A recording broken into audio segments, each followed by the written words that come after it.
L'archétype de Mars est celui de l'action pure, de la volonté, de la pulsion et de la force vitale.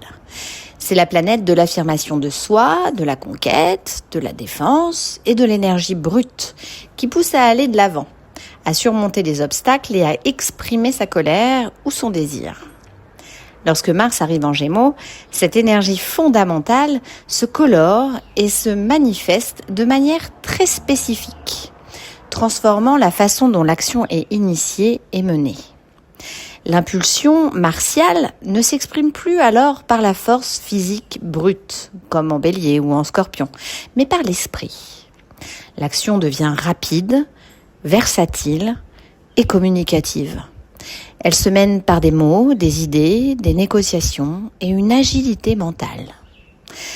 Mars en Gémeaux cherche à faire beaucoup de choses en même temps. Il y a une difficulté à rester focalisé sur une seule chose trop longtemps. La satisfaction vient de la variété, de la découverte de nouvelles pistes et de la capacité à s'adapter instantanément. L'action passe d'un projet à l'autre avec une rapidité qui peut être déconcertante. La colère ou la frustration de Mars en Gémeaux s'exprime souvent par la critique, l'ironie ou une argumentation rapide et tranchante. L'agressivité est souvent intellectuelle. On répond par la parole, par le questionnement incessant ou par la diffusion de nouvelles. Mars en Gémeaux a un besoin vital de mouvement physique. L'action bloquée, immobile ou répétitive est vécue comme une souffrance.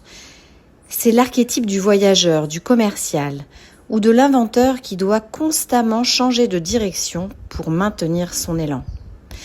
L'arrivée de Mars en Gémeaux invite à transformer l'énergie de combat et d'initiative en une force de communication rapide et agile.